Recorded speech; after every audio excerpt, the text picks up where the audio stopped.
Sa isang liblib na baryo sa timog ng Luzon, may isang lalaking kilala ng lahat. Hindi dahil sa kayamanan, katalinuhan o kagalingan, kundi dahil sa pagiging pinakapalaging talo sa sabong. Siya si Alan, 32 anyos, payat, at may madalas na gusot na buhok na halatang hindi na inaasikaso dahil sa sobrang pag-aalala sa buhay. Si Alan ay isang sabungerong salat sa swerte. Kahit anong pag-aalaga niya ng manok, kahit anong dasal bago sumalang sa ruweda, at kahit anong pagod sa pagpili ng lahi, lagi siyang natatalo. Minsan nga, tinutokso siya ng mga kabarangay na baka siya raw ay isinumpa, at kahit ang manok daw na walang kalaban ay matatalo pa rin kung siya ang magmamay-ari. May simpleng pamilya si Alan, asawa niyang si Mira at 2 anak, sina Miko, 8 taong gulang, at Leah, 6 na taong gulang. Sa maliit na kubo nilang yari sa pawid at lumang kahoy, halos araw-araw ay naririnig ang buntong hininga ng kaniyang asawa. "Alan," ani Mira habang nag-aayos ng tuyong isda para sa hapunan, "baka pwede namang ibang trabaho naman ang pagtuunan mo. Hindi tayo nabubuhay sa sabong. Lagi ka nalang talo." Napayuko si Alan, hindi malaman ang isasagot. Totoo naman ang sinabi ng asawa niya, ngunit sabong ang matagal na niyang pangarap, ang tanging tila nagbibigay sa kanya ng pag-asa kahit pa puro pagkatalo ang nakukuha niya. "Mira, huling subok na lang. Pangako, kapag natalo pa ako bukas, titigil na ako," sabi niya, bagaman may halong pangamba ang tono.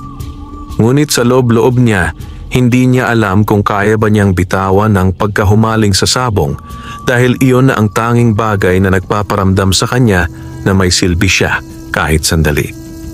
Kinabukasan, habang papasok si Alan sa sabungan, narinig na naman niya ang mga pamilyar na bulong ng mga tao roon. Eto na naman si Alan, ang hari ng talo. "Ha ha ha ha, baka gusto na naman magpatalo ng pera. Pare, kapag sinabayan mo ang taya ni Alan, siguradong talo ka. Siya ang malas na may paa." Kumirot ang dibdib ni Alan, ngunit sanay na siya. Ang hindi niya matanggap ay ang kahihiyang inuuwi niya sa pamilya. Ang manok niyang si Buntot Pula na inalagaan niya ng 2 buwan, ang balak niyang ipanabong.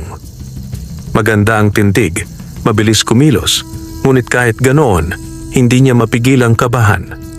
Sa huling 5 sabong niya, sunod-sunod ang talo. Nang sumalang si Buntot Pula sa laban, mabilis ang palitan ng tadyak at tila ba may pag-asa si Alan. Ngunit sa isang iglap, tinamaan sa leeg ang manok niya at bumagsak. "Talo na naman si Alan," bulalas ng announcer. Natawa ang mga tao, may ilan pang palakpak ng pang-aasar. Nakatungo ang ulo ni Alan habang karga ang dugo ang manok. Hindi niya mapigilang mapaluha. Kahit hindi niya ipakita sa lahat, wasak ang puso niya. Sa gabing iyon, matapos matulog ang pamilya, hindi mapakali si Alan. Wala na silang bigas kinabukasan. Nagpasya siyang lumabas upang humanap ng mapagkukunan ng swerte. Naglakad siya papunta sa masukal na bahagi ng gubat, dala ang pangilaw. Habang nakaupo sa ilalim ng punong sampalok, nagdasal siya. "Panginoon, kahit minsan lang, bigyan mo po ako ng pagkakataong manalo at maiahon ang pamilya ko." Sa gitna ng katahimikan, may narinig siyang mahina ngunit kakaibang tunog. Isang tila munting tilaok, ngunit hindi ordinaryo. Mabilis, matinis at may kakaibang alingaw-ngaw. "Tiktilaok, tiktilaok," napalingon si Alan. Sa may talahiban, may kumikislap na tila gintong liwanag. Dahan-dahang lumapit si Alan at nang masilayan niya ang pinagmumulan ng liwanag, napamulagat siya. Isang maliit na sisiw na kulay ginto, kumikinang na parang gawa sa purong ginto, at may maliliit na pakpak na tila sinlambot ng ulap. Ngunit hindi iyon ang pinakakamangha-mangha. Dahan-dahang lumapit ang sisiw, tumitig kay Alan at sa gulat niya nagsalita ito. Alan, wika ng sisiw sa malinaw at maliit na tinig. Kung hanap mo ay swerte at tagumpay, ako ang sagot. Napatayo si Alan, nanlaki ang mata. Nagsasalita ka? Ngumiti ang munting gintong sisiw at muling nagsalita. Ako si Ginto, ang malagintong manok panabong. Ako ang magpapabago sa kapalaran mo, kung tatanggapin mo ako. Nakatitig pa rin si Alan sa munting gintong sisiw na nasa harap niya. Kumikinang, humihinga at nakapagsasalita. Pakiramdam niya ay nananaginip siya, kaya kinurot niya ang sarili. Aray! Napasigaw siya. Ngumisi ang sisiw. Hindi ito panaginip, Alan. Huminga ng malalim si Alan, pinakalma ang sarili at marahang lumuhod upang mapantayan ang taas ng kakaibang nilalang. Kung totoo ka, bakit ako? Bakit mo ako kinausap? Tulad ng narinig mo, tugon ng sisiw. Ako si Ginto, isang malagintong manok panabong. Ipinanganak ako upang magdala ng tagumpay. Ngunit pipili lang ako ng taong tunay kong nararapat tulungan. Pero bakit ako? Hindi ba dapat sa isang mayaman o magaling na sabongero ka lumapit? Tanong ni Alan na puno ng pag-aalinlangan. Umili si Ginto.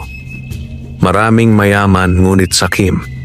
Maraming magaling ngunit mapagmataas. Ikaw kahit talo ng talo, hindi ka nanloko, hindi ka nandaya at hindi ka sumuko. Isang puso na marunong magmahal ang kailangan ko. Napayuko si Alan. Noon pa lang may kakaibang init na umaagos sa kaniyang dibdib. Sa kauna-unahang pagkakataon, may nilalang na naniwala sa kaniya. Kung tatanggapin mo ako, patuloy ni Ginto, bibigyan kita ng pambihirang swerte. Hindi ka basta mananalo, dadagundong ang pangalan mo sa buong Pilipinas.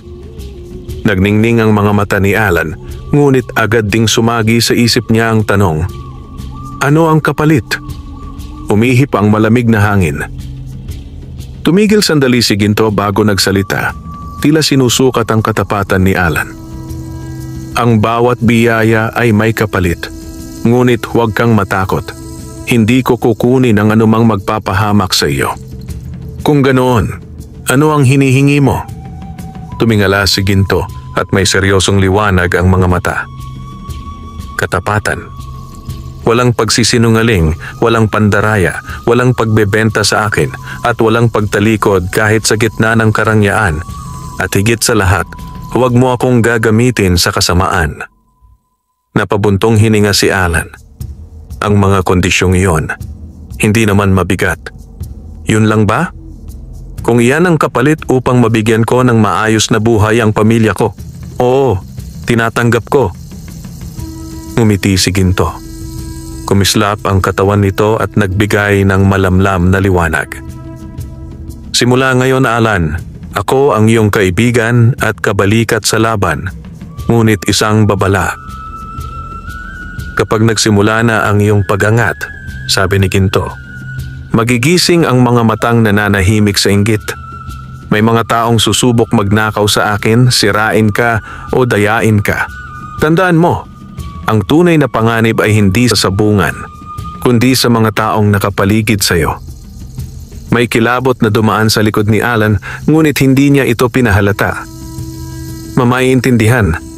Ano ang una kong dapat gawin? Bumalik tayo sa inyong bahay, tugon ni Ginto. Bukas ng umaga, sisimulan natin ang unang araw ng iyong tagumpay. Maingat na pinulot ni Alan si Ginto at itinago sa loob ng kaniyang lumang jacket upang walang makakita. Tahimik siyang umuwi sa kanilang kubo. Pagsapit sa bahay, maingat niyang inilagay si Ginto sa isang lumang kahong may malambot na basahan. Bago matulog, muling nagsalita ang sisiw. Alan, sa pagdating ng bukang liwayway, magsisimula ang pagbabago ng buhay mo. Napangiti si Alan nang hindi maipaliwanag. Matagal na siyang hindi natutulog ng may pag-asa. Ngayon, tila nagsisimula na ang hinahanap-hanap niyang bagong kapalaran. Kinabukasan, Paggising ni Alan, agad niyang binuksan ang kahon. At laking pagtataka niya nang makita na hindi na maliit na sisiw ang nasa loob, kundi isang makisig na batang manok na kulay ginto. Mas malaki kaysa sisiw ngunit mas maliit pa sa normal na tandang. May makinang na balahibo at matatag ang tindig. "Magandang umaga," bati ni Ginto. "Handa ka na ba para sa unang pagsubok?" "Ha? Subok? Akala ko ba papapanalunin mo ako agad?" Umiling si Ginto. "Hindi ganon kadali. Bago kita ihatid sa glorya ng sabungan, dapat mong patunayan na kaya mong ipagtanggol ako dahil marami nang naghahanap sa akin." Natigilan si Alan. "Anong ibig mong sabihin, Ginto?" Tumalon si Ginto sa balikat niya at bumulong. "May mga taong dati ko nang tinanggihan at kapag nalaman nilang nasa iyo ako, magugulo ang buhay mo." Nagliyab ang interes at kaba sa puso ni Alan. Ano ang pinasok niya? Maagang nagising si Alan ng araw na iyon, hindi dahil sa pag-aalala, kundi dahil sa kakaibang sigla at pananabik. Sa unang pagkakataon matapos ang napakaraming pagkatalo sa buhay, pakiramdam niya ay may paparating na magandang balita. Habang tahimik na nagluluto ng lugaw si Mira para sa agahan, napansin niyang tila nakangiti si Alan sa kawalan. "Ang aga mo yatang nakangiti," puna ng asawa. "May maganda bang nangyari?" Hindi malaman ni Alan kung paano uumpisahan ang paliwanag.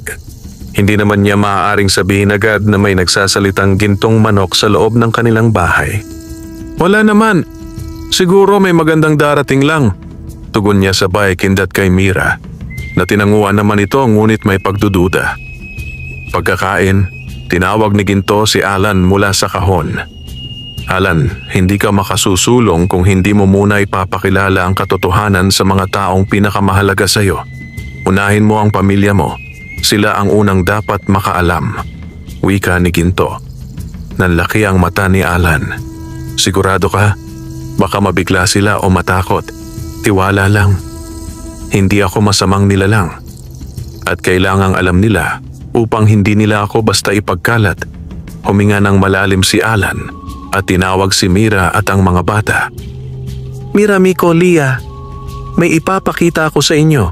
Pero mangangako kayo na hindi nyo ito sasabihin kahit kanino, ha? Kahit sa kapitbahay, sa tindahan, o sa mga kaibigan." Nagkatinginan ang tatlo. "Tay, parang seryoso po ah," sabi ni Miko. Dahan-dahang binuksan ni Alan ang kahon. At doon, marahang lumabas si Ginto, ang manok na kumikislap na tila may liwanag ng araw. Kumaway pa ito gamit ang pakpak at ngumiti. "Magandang umaga," bati ni Ginto. Napatalon si Mira at muntik mapasigaw. Buti na lang at natakpan ni Alan ang bibig nito. "Ay!" Halos maiyak si Mira. Alan," nagsasalita ang manok. Si Lia naman ay natutuwa at nagklap pa. "Ang ganda niya, parang laruan na may ilaw." Si Miko ay hindi makapagsalita. Tulala, ngunit kalaunan ay napangiti. Ipinaliwanag ni Alan ang lahat. Paano niya nakita si Ginto at ano ang alok nito. Tahimik na nakinig si Mira at paglipas ng ilang saglit ay dahan-dahang tumango. Kung totoo ang lahat at hindi masama ang nilalang na ito, susubukan kong maniwala. Basta, huwag mo siyang ipagyayabang sa ibang tao, Alan. Delikado. Ngumiti si Ginto at yumuko bilang tanda ng respeto. "Salamat sa pagtanggap sa akin, Mira. Hindi ko kayo pababayaran ng kapalit na ikay masasaktan." Bago lumabas si Alan upang mamili ng patuka para kay Ginto, may ibinigay na paalala ang mahiwagang manok. "Alan, mula ngayon makakakita ka ng mga senyales ng swerte. Kapag may nakita kang puting paru-paro, sundin mo ito. Ito ang unang gabay mo." Hindi man maintindihan ni Alan, tumango na lamang siya. Bit-bit ang maliit na basket, naglakad siya papuntang bayan. Pagdating niya sa kalsada, may puting paru-parong lumipad sa tapat niya. Napatigil si Alan. "Ito ba yon?"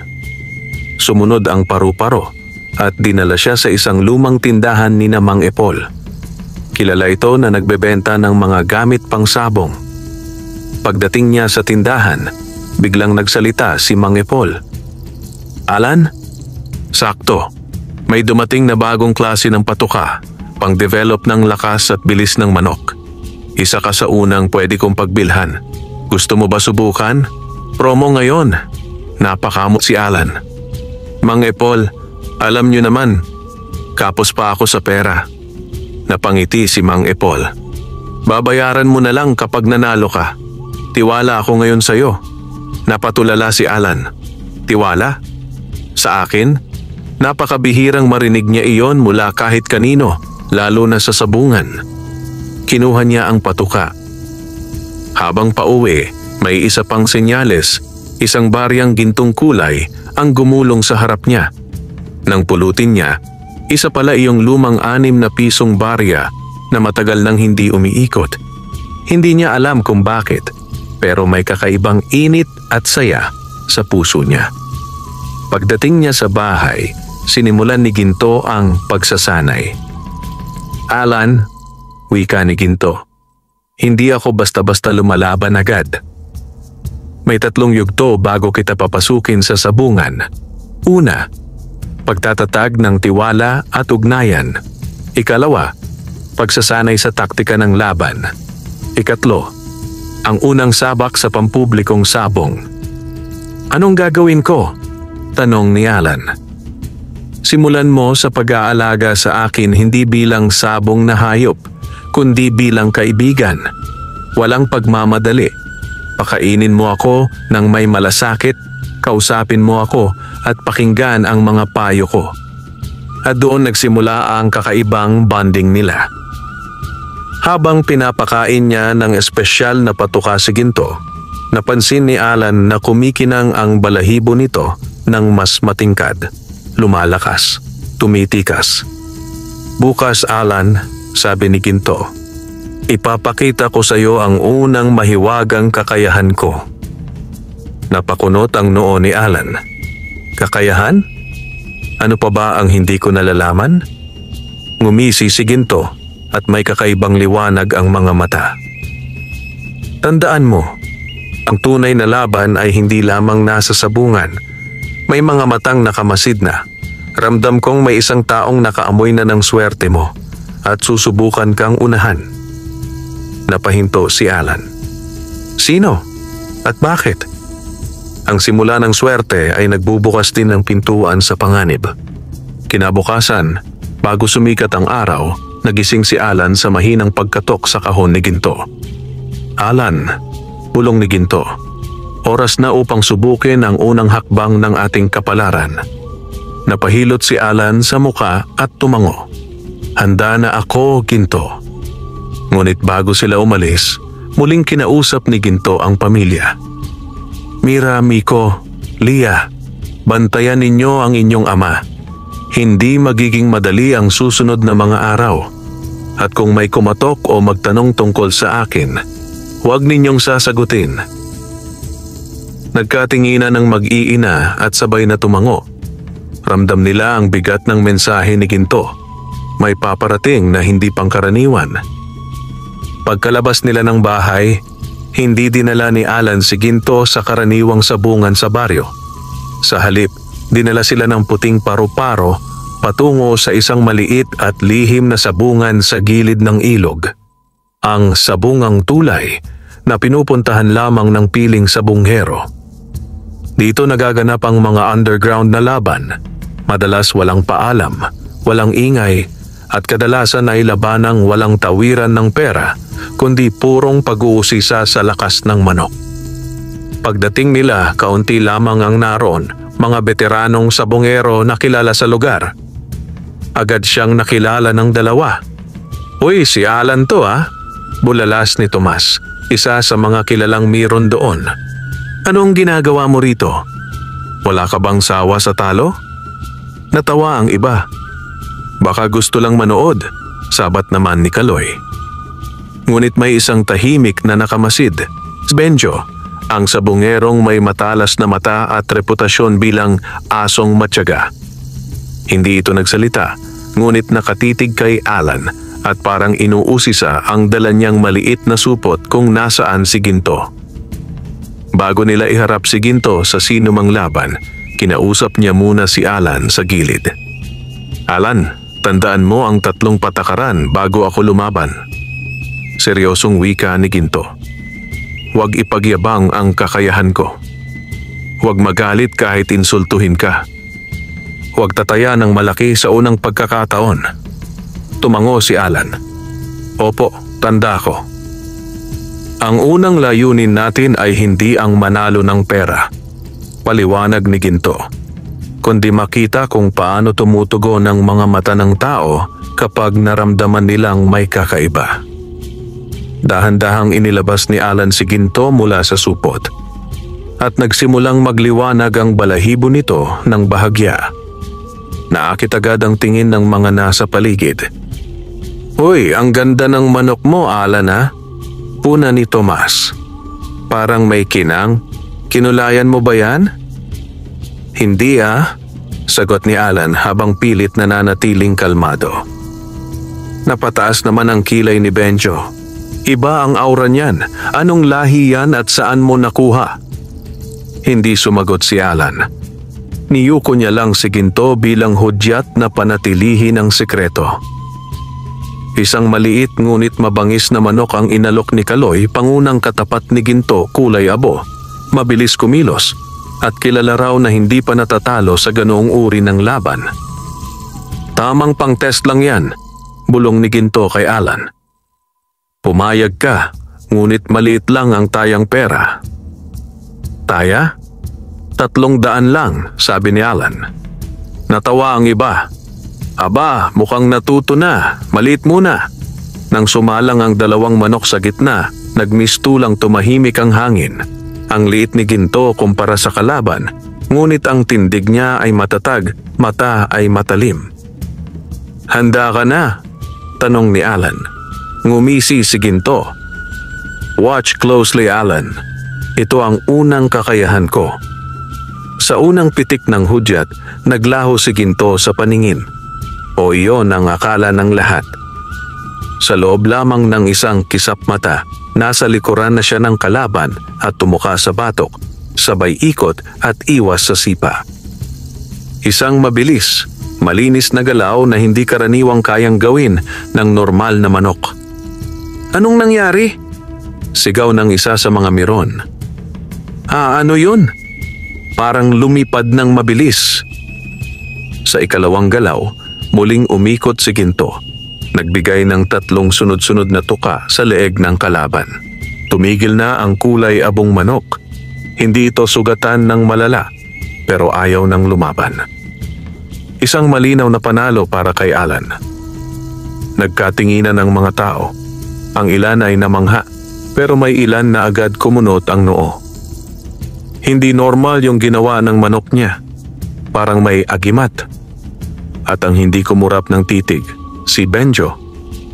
Hindi ito nagsalita, ngunit halata ang interes at kutob niya. Lumapit siya kay Alan pagkatapos ng laban.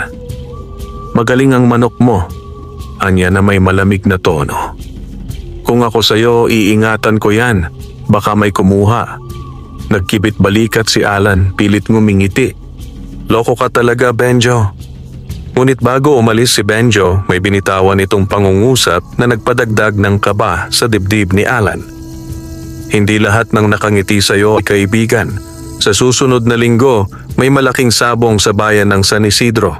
Sigurado akong pupunta ka. Iyon ang tunay na pagsubok. Dahan-dahang lumakad palayo si Benjo, ngunit bago tuluyang makalayo, tumingin pa ito ulit sa supot ni Alan na parabang nakikita niya ang sikreto sa loob. Habang pauwi na sila, nagsimulang magsalita si Ginto. Alan, huwag mong maliitin ang taong iyon. Hindi siya tulad ng iba. May pakiramdam ako. Isa siya sa mga taong babanggitin ko sa iyo noong unang gabi. Ang mga taong susubok na kawin ako. Napahinto si Alan. Muling sumagi ang sinabi ni Ginto. Kapag nagsimula na ang iyong pag-angat, magigising ang mga matang nananahimik sa inggit. Kung iyon pa lang ay may nagmamanman na, ano pa kaya ang susunod? Sa likod ng tagumpay, nakabukas na ang pinto ng panganib. Mula sa araw ng unang tagumpay ni Ginto sa lihim na sabungan, hindi mapigil ni Alan ang kilig at pag-asa sa puso. Ngunit kasabay nito ay unti-unting sumisiksik ang kaba sa kanyang dibdib. Alam niyang nagsisimula nang mapansin ang kakaibang kapalaran niya at hindi iyon ligtas. Pagdating niya sa bahay, sinalubong agad siya ng mga bata. "Tay, kumusta po? Nanalo ba si Ginto?" Tanong ni Miko, sabik na sabik. Tipid na ngumiti si Alan at iling na mayabang.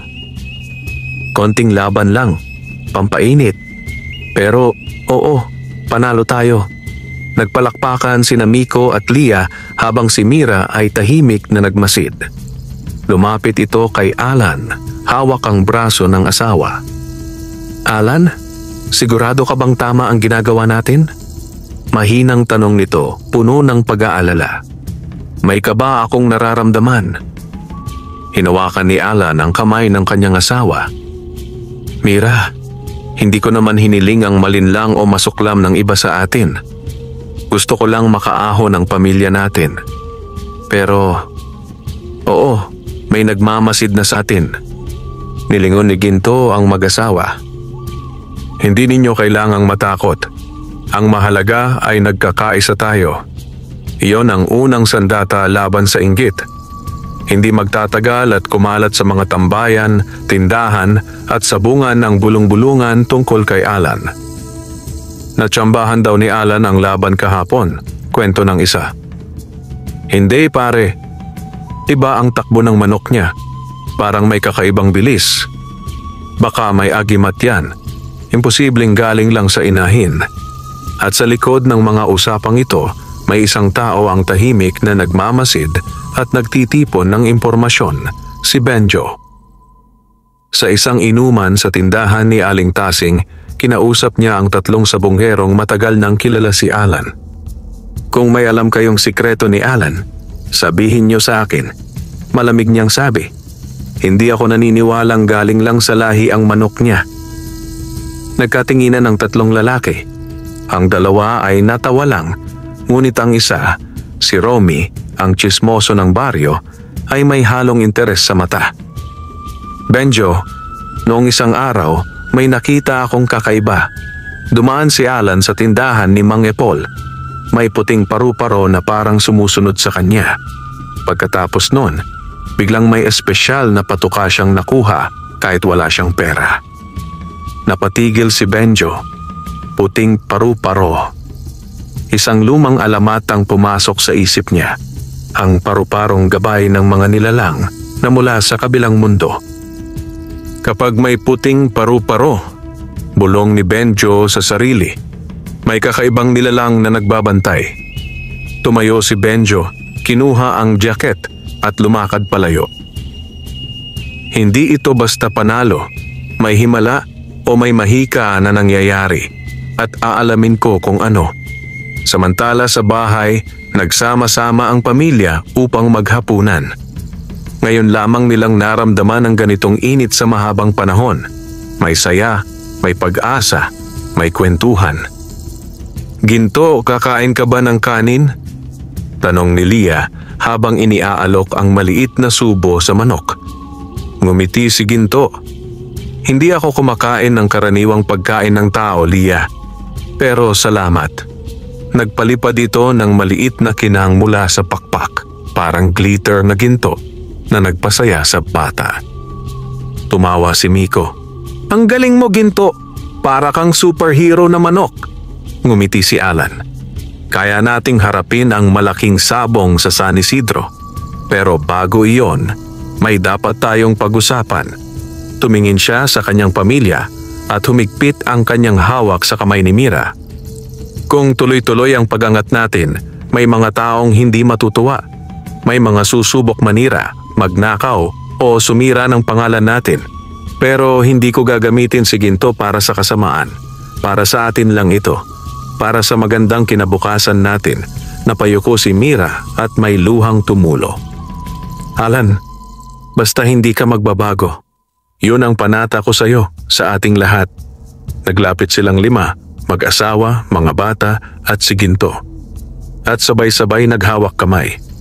Isang panata ng pagkakaisa, katapatan at pagbabagong may pag-iingat. Pagkatapos ng hapunan, nag-usap ng pribado sina Alan at Ginto.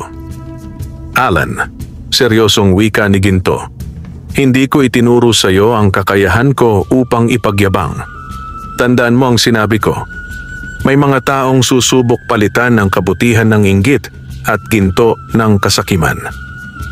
Tumingin si Alan. Alam ko, Ginto, si Benjo. May kutob ako sa kanya. Tumango si Ginto. Tama ang kutob mo. Siya ang unang anino sumusunod sa yapak mo. Napabuntong hininga si Alan. Paano ko siya haharapin? Ngumiti si Ginto, ngunit hindi gaya ng dati. May lalim at bigat ang ngiting iyon. Haharapin mo siya hindi sa away, kundi sa karunungan at tapang.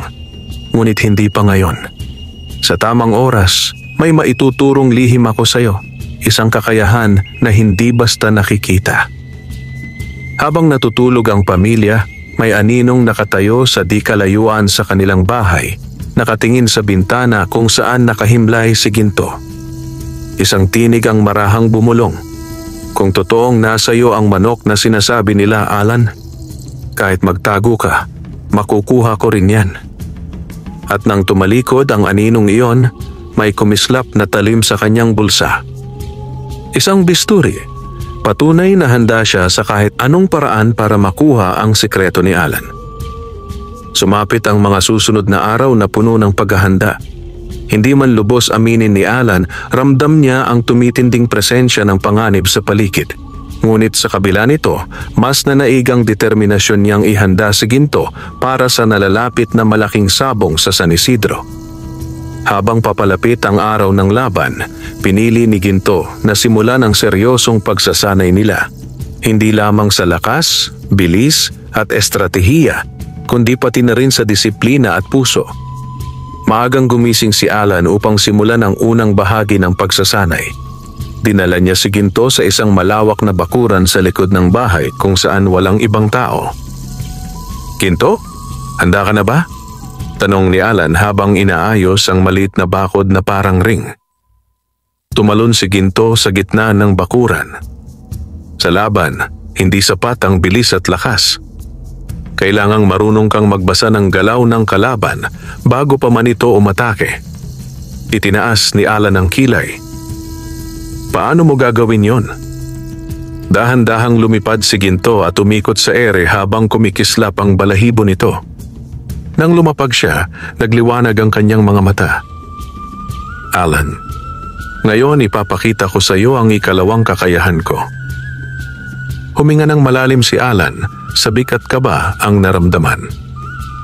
Ito ang tinatawag na lihim na paningin, wika ni Ginto. With this, kaya kong makita ang mahinang bahagi ng kalaban, ang parte ng katawan na sapat na tamaan upang mawalan ito ng lakas tumuloy sa laban. Namilog ang mata ni Alan. Ibig sabihin, kaya mong malaman kung saan tatama para matapos agad ang laban? Tama. Pero hindi ito pwedeng abusuhin. Hindi ito upang manakit ng sobra, kundi upang iwasan ang madugong sagupaan. Ito ang laban ng madiskarte, hindi marahas. Sa pagsasanay, pinapaharap ni Ginto ang ilang kahoy na manikin na ginawa ni Alan ng markang parang kalaban sa sabong. Itinuro ni Ginto kung saan dapat umatake at maging ang tamang distansya at timing. Nang subukan ni Alan ang mga bilin habang pinapanood si Ginto, nabigla siya sa nakita. Isang mabilis at tumpak na galaw na hindi niya kayang sabayan ng mata. Kung makontrol natin ito sa sabungan, bulong ni Alan, hindi lang tayo mananalo, magiging alamat tayo. Alalahanin mo, Alan, sagot ni Ginto. Ang laban ay hindi para maging alamat, kundi para maiangat ang pamilya mo. Huwag malimutan ang dahilan. Habang abala sila sa pagsasanay, Hindi napansin ni na Alan na mula sa may puno ng mangga sa likuran ng bahay, may nagmamasid. Isang pares ng mata ang kumikislap mula sa lilim, si Benjo.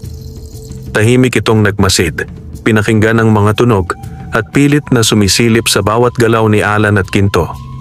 Hindi niya lubos makita ang buong pangyayari, ngunit sapat na ang narinig at nasilayan upang patunayan na may kakaiba sa manok. Hindi normal yon, pulong ni Benjo. Kakaiba talaga ang manok na yon. Dahan-dahan siyang umatras, pansamantalang umalis, ngunit may nakaplano na sa isip niya. Kung hindi ko makuha ngayon ang sikreto, gagawa ako ng paraan bukas. Pagbalik ni Alan sa bahay, nadatnan niya si Mira na may inihahandang munting merienda para sa kanila. Tinulungan pa ni Ginto si Lia sa pag-angat ng pitzel gamit ang mahiwagang paglipad. Natawa si Mira. Hindi ko akalain na may maliit at gintong nilalang na magpapaligaya sa aming lahat ng ganito. Lumapit si Alan, yumakap kay Mira. Hindi ako nagkamali sa pagtanggap kay Ginto, pero kailangang mas maging maingat tayo. Hindi lahat matutuwa sa tagumpay natin. Tumango si Mira. Kaya kailangan nating lakasan ng loob. Kung anumang pagsubok ang dumating, haharapin nating pamilya. Nagkayakap silang muli. At si Ginto na nasa mesa ay tahimik na nakangiti sapagkat ang pagkakaisa ng pamilya ang tunay na kapangyarihan na kailangan sa laban. Kinagabihan, habang nakaupo si Alan sa labas, lumapit si Ginto sa kanya. Alan, naramdaman mo ba ang presensya kanina? Napatingin si Alan sa dilim sa direksyon ng likod bahay. Oo, may taong nagmamasid, hindi ba? Tumango si Ginto. Si Benjo, hindi siya titigil hanggat hindi niya nalalaman ang sikreto ko. At tandaan mo, may mas malalakas pa kaysa sa kanya. Darating araw na hindi lang isang tao ang hahabol sa atin. Napakuyom ng kamao ni Alan. Lalaban ako.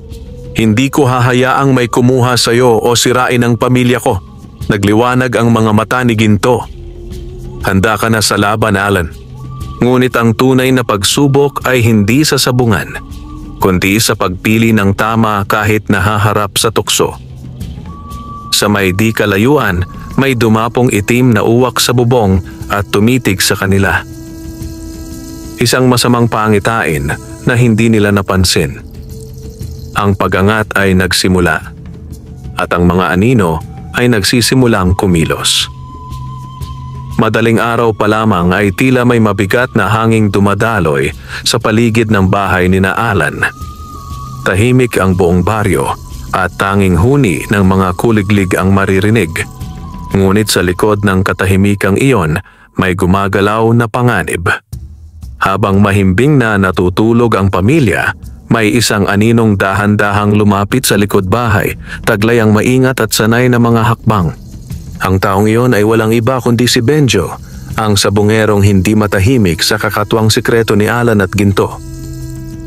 Sa kanyang bulsa, nakasuksok ang matalim na bisturi.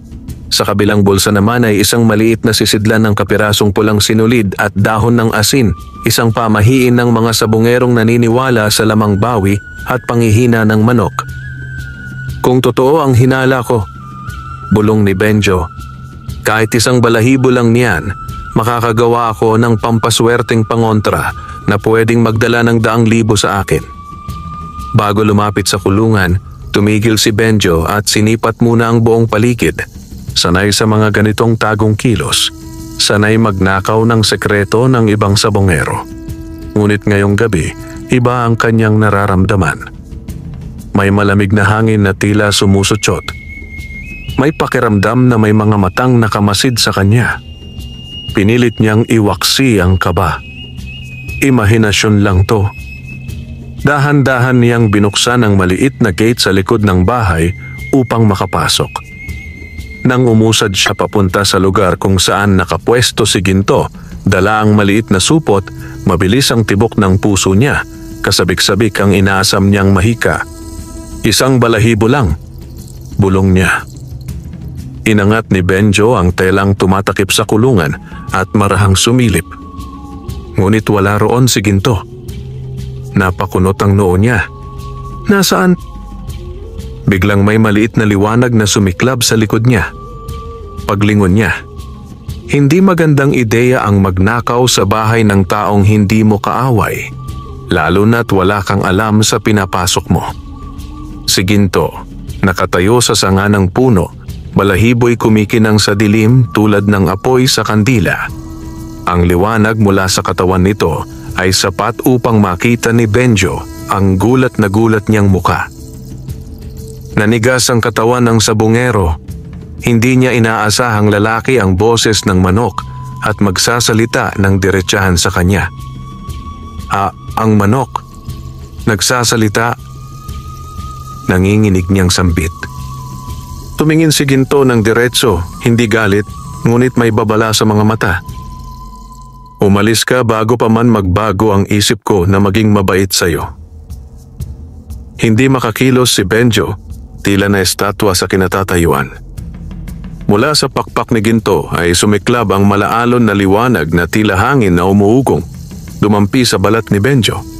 Hindi iyon apoy, hindi rin pananakit, ngunit may dala itong bigat at kilabot.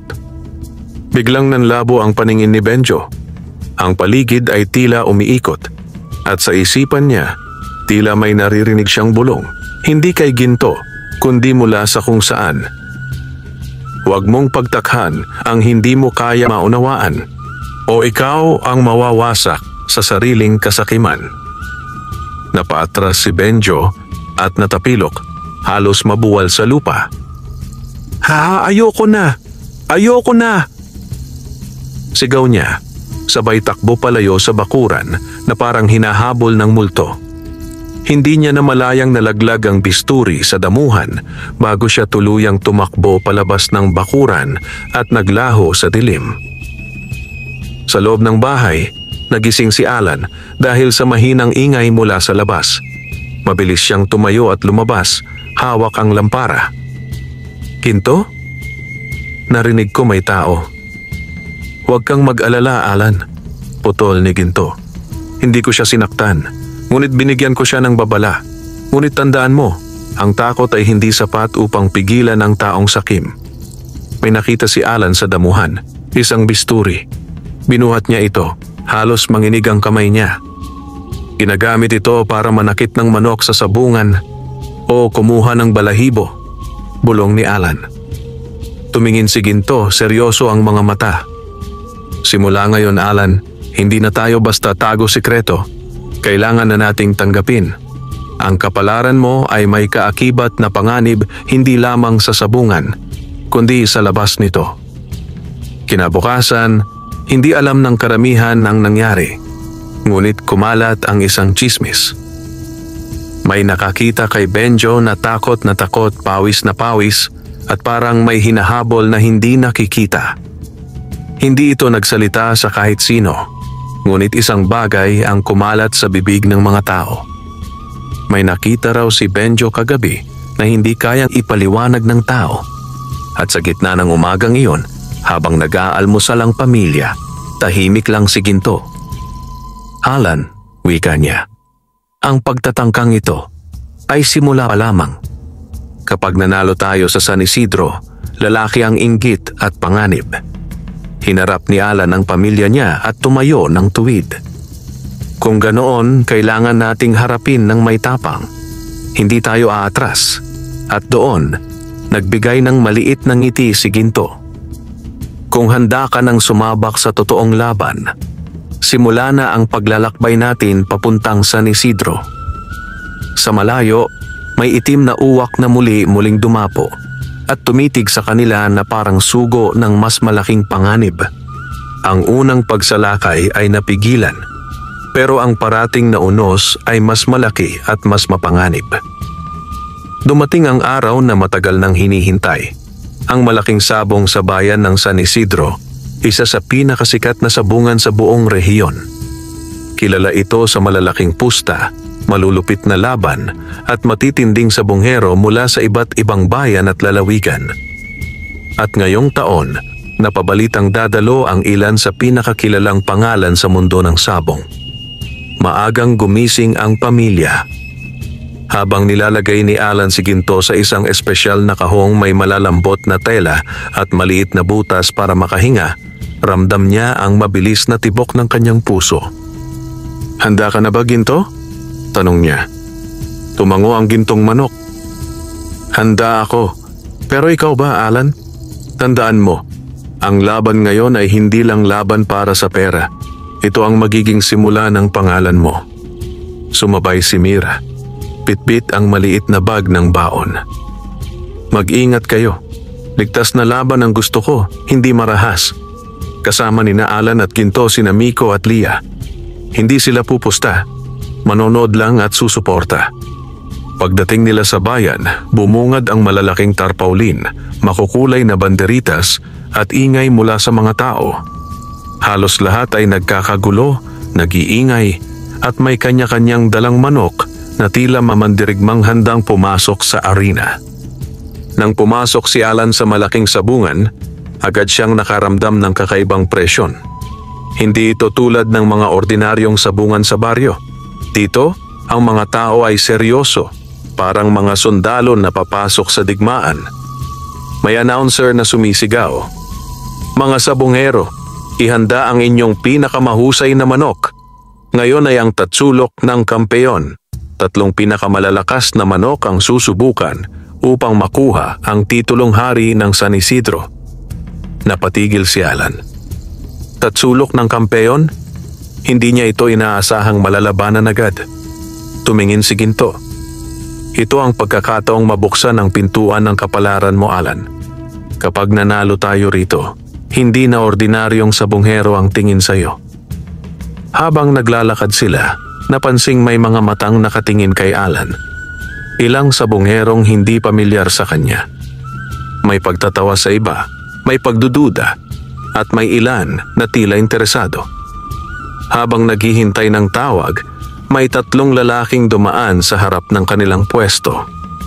Berto Aguila Vergara, kilalang sabunghero na may lahing manok mula pa sa abroad.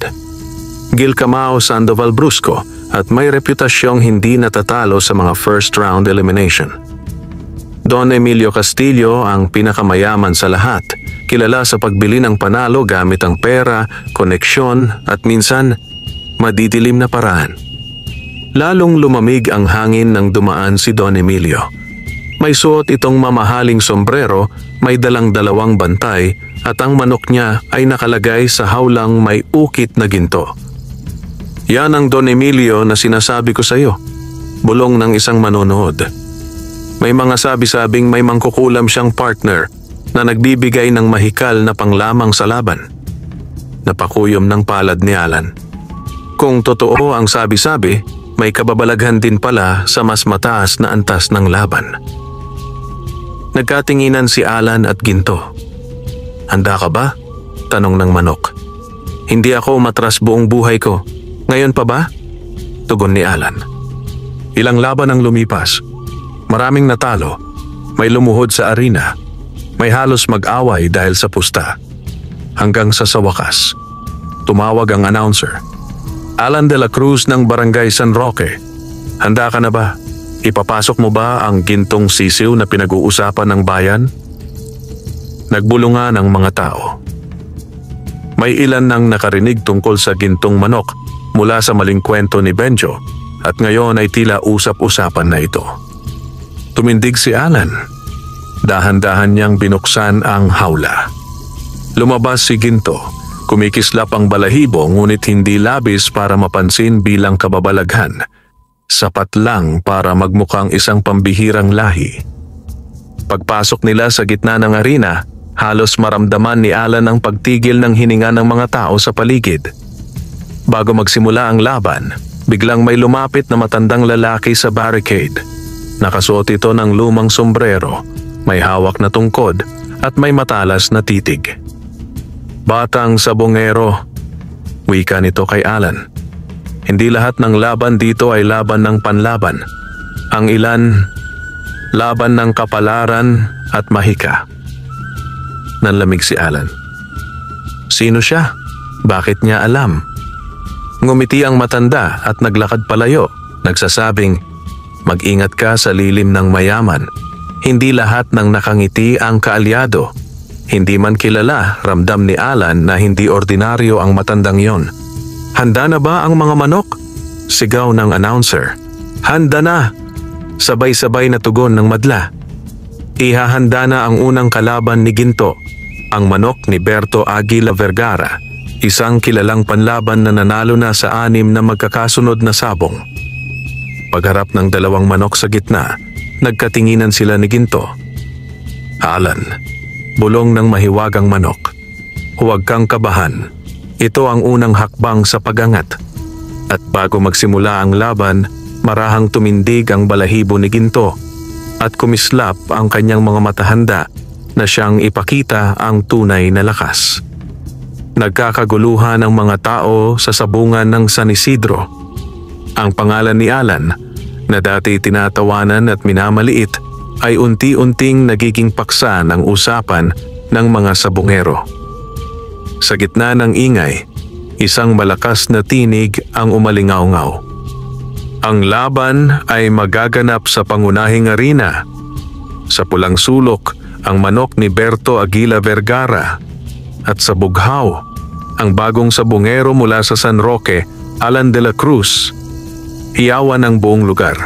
Ang iba'y natatawa, ang ilan ay nagtatanong kung sino nga ba ang Alan na ito, at may iilan na nag-aabangan kung totoo ang bulong-bulungan tungkol sa gintong manok.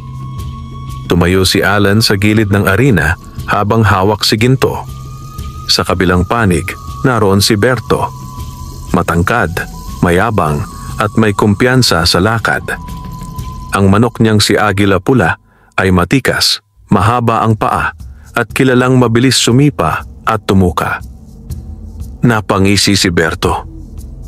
"Kawawa ka naman, Alan. Una mong laban sa malaking sabungan. Ako agad ang katapat mo?" Pabulong niyang idinugtong. "Pagkatapos ng laban, baka umuwi ka ng luhaan." Hindi nagpadaig si Alan. Ngumiti siya ng payak. "Hindi ako sanay umatras. Laban kong laban." Sa loob ng hawla, tumayo si Ginto at tumingin kay Agila Pula. Makikita ang tiyak na tapang sa kanyang tindig. Bago magsimula ang laban, umihak ang announcer. "Mga sabunghero, handa na ba kayo?" "Handa na." Sigaw ng karamihan, sabay sigawan at hampasan ng pustahan. Ang ingay ay tila lindol na dumadagit sa pandinig. Pero sa gitna nito, nagbulong si Ginto kay Alan. "Alan, gamitin mo ang natutunan natin. Huwag kang padala sa sigawan. Ang takot ay ibubulid ka sa talo. Ang tiwala ang magdadala sa iyo sa tagumpay." Huminga ng malalim si Alan. "Tiwala ako sa iyo, Ginto." Buksan ang pinto. Sa isang iglap, tumakbo ang 2 manok papalapit sa isa't isa, mabilis, agresibo at parehong uhaw sa panalo. Ang unang salpok ay malakas, nagpapakita ng lakas ng mga pakpak at tikas ng tindig. Agad sumipa si Agila Pula, mabilis at mataas, halos tumama sa leeg ni Ginto. Ngunit makikita ang di pangkaraniwang iwas ni Ginto, isang liko na tila di sinusundan ng mata ng ordinaryong manok. "Uy, ang bilis ng maliit na yon!" Sigaw ng isa. "Parang hindi manok gumalaw." Dagdag ng isa pa. Ngunit hindi nagpahuli si Agila Pula. Muli itong umatake ng sunod-sunod, 3 sipa, 1 tuka, na kung karaniwang manok ang kalaban ay matagal ng bagsak. Ngunit sa bawat galaw ng kalaban, nagbabago ang posisyon ni Ginto na parang nababasa ang susunod na tira. "Alan," bulong ni Ginto mula sa gitna ng laban. "Oras na." Naglaho ang ngiti ni Alan, napalunok. "Iyon na ba?" Tumitig si Ginto kay Agila Pula at tila may nagniningning na bilog sa kanyang mata. Sa paningin niya, may kumikinang na pulang bahagi sa kanan likod na pakpak ng kalaban. Mahina, sensitibo, at kapag tinamaan ay maaaring magpahina ng buong galaw. "Alan, hudyat mo." Tumango si Alan at bumulong. Sa kanan, likod ng bagwis. At doon, nang sumunod na salpok, umiwas si Ginto at tumuka ng isang beses lang sa tamang bahagi. Tumigil si Agila Pula. Nalaglag ang balanse. Nanggisay ang pakpak at unti-unting umurong. Isang iglap, isang tama, isang tumpak, at ang arena ay biglang natahimik. Panalo ang bughaw! Sigaw ng announcer. Sumabog ang hiyawan, hindi dahil lahat ay natuwa, kundi dahil hindi makapaniwala sa nakita nila. Napamulagat si Berto, hindi makapaniwala. Hindi pwede yon, imposible. Walang manok na umiwas at tumama ng ganon katumpak. Lumapit siya kay Alan. Anong klaseng manok yan? Anong trick ang ginamit mo? Tumangulang si Alan at ngumiti. Walang daya, swerte at tiyaga lang. Pero alam nilang dalawa, higit iyon sa swerte. Sa kabilang panig, sa sulok ng sabungan, nakatayo ang matandang lalaking nakita ni Alan kanina. Tahimik itong nakamasid, nakangiti. Ang bulong nito sa sarili. Nagsimula na ang pag-ikot ng kapalaran. Ang gintong manok ay muling nagpakita sa sabungan. At kapag nalaman ng mga nilalang na nagtatago sa dilim, gugulo ang mundo nitong si Alan. Bago pa man makuha ng pamilya ni Alan ang sandaling kasiyahan, muling nagsalita ang announcer. Sa susunod na laban, haharap ang manok ng bughaw sa hindi pa natatalo ang manok ng pinakamayamang sabungero. Don Emilio Castillo. Uminog ang tingin ng lahat kay Don Emilio, na tila nagngingisi habang hinahaplos ang hawla ng kanyang manok, na may kakaibang aura, maitim, mabangis, at tila nagliliyab ang mga mata. At doon nagsimula ang bulungan. May kulam daw ang manok ni Don Emilio. May anting-anting na itinatago yan. Hindi pa yan natatalo kahit kailan. Sa gitna ng ingay, marahang bumulong si Ginto kay Alan. Alan, ang susunod nating makakalaban, hindi ordinaryo. At mula sa sulok ng arena, sumikat ang araw na tila nagbabala. Ang susunod na laban ay hindi na tungkol sa kakayahan, kundi laban na ng kapangyarihan at kadiliman. Mabigat ang katahimikan sa loob ng sabungan. Kung kanina'y ingay, tawanan at yabangan ang maririnig. Ngayon tila huminto ang hangin. Lahat ng mata ay nakatutok kay Alan at sa kanyang gintong manok na si Ginto. Sa bughaw, Alan de la Cruz at ang gintong manok. Sigaw ng announcer. Sa pula, Don Emilio Castillo at ang kanyang itim na manok na si Satanas. Nang buksan ni Don Emilio ang hawla, lumabas ang isang itim na manok. Hindi ordinaryo ang tindig. Ang mga mata nito ay mapula at ang balahibo'y parang usok na umiitim sa bawat paggalaw. Ang ilan ay napaurong. Yan ang manok na hindi pa natatalo. Bulong ng isang sabunghero. May kulam yan, tiyak. Humakbang si Don Emilio. Ngumisi kay Alan. Kung may sikreto ka, may sikreto rin ako. Tingnan natin kung sino ang mas malakas, ang iyong ginto o ang aking dilim. Sa hudyat ng announcer, buksan ang pinto. Parang kidlat ang dalawang manok na sumugod. Agad umatake si Satanas, mabilis ang sipa at tuka. Mas mabilis pa kaysa sa mga nakaraang kalaban ni Ginto. Ginto, kaya mo ba? Sigaw ni Alan. Ito ang laban na pinaglihiman ko mula pa noong una, sagot ni Ginto. Hindi lang ito laban ng sabong, laban ito ng kalikasan laban sa kadiliman. At doon nagsimulang magliyab ang pakpak ni Ginto ng gintong liwanag. Sa gitna ng arena, nagtagpo ang dalawang kakaibang kapangyarihan. Si Satanas, na tila pinakikilos ng masasamang dasal at kulam, ay umatake ng sunod-sunod, parang aninong humihiwa sa hangin. Si Ginto, hindi ginagamit ang dahas kundi ang lihim na paningin, ay umatras, umiwas, at tumutuka lamang sa tamang tiyempo. Ngunit napansin ni Alan ang kakaiba. Bawat tama ni Satanas, kahit lumampas, ay may itim na usok na lumalabas na parang lason. "Ginto, delikado yan," sigaw ni Alan. "Alam ko, kaya't kailangan natin ng liwanag." At sa unang pagkakataon, ginamit ni Ginto ang isang kapangyarihang hindi pa niya ipinapakita kay Alan. Nagliyab ang katawan ni Ginto sa purong gintong liwanag at pansamantalang nabuksan ang paningin ni Alan sa tunay na anyo ni Satanas. Hindi pala basta manok, kundi isang hayop na kinukutuban ng masasamang espiritu, pinapagalaw ng isang kulam. Kasabay nito, nakita rin ni Alan si Don Emilio. May hawak na maliit na garapon sa bulsa, puno ng parang uling na abo. "Yan ang kulam. Doon galing ang kapangyarihan niya," bulalas ni Alan. "Alan, ngayon mo na ako tulungan," wika ni Ginto. "Hindi ko kayang talunin ang dilim kung nagahari ang takot sa puso mo." Pinikit ni Alan ang mata, humigpit ang hawak sa bakal at buong tapang na sumigaw. "Ginto, tapusin na natin ito. Hindi tayo aatras laban sa kasamaan." At sa sagot na iyon, tila nagliyab si Ginto sa mas maliwanag na liwanag, hindi upang manakit, kundi upang linisin ang arena.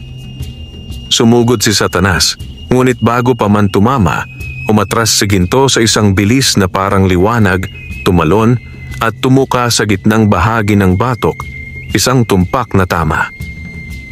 Umuga ang itim na manok, bumagsak, at isang itim na usok ang lumabas mula rito. Ang usok ay umikot sa ere, at nang tamaan ng liwanag ni Ginto, naglaho ito. Tumigil ang buong sabungan. "Panalo ang bughaw, panalo si Alan de la Cruz." Napatigil si Don Emilio, nanlaki ang mata at napatras. Hindi niya inaasahan ang pagbalik sa kanya ng sariling kulam. Tuluyan siyang lumuhod, nawalan ng lakas, at nang tignan ng mga tao ang kanyang garapon, wala ng laman.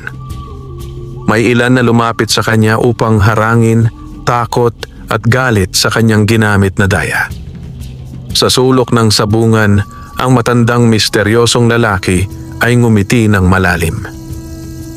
Tama ang pagpili ng gintong manok, isang puso na hindi nasisilaw sa yaman, ang karapat-dapat maging tagapagdala ng liwanag. Lumapit ang pamilya ni Alan sa arena. Niyakap nila si Alan habang si Ginto ay tumalon papunta sa balikat niya.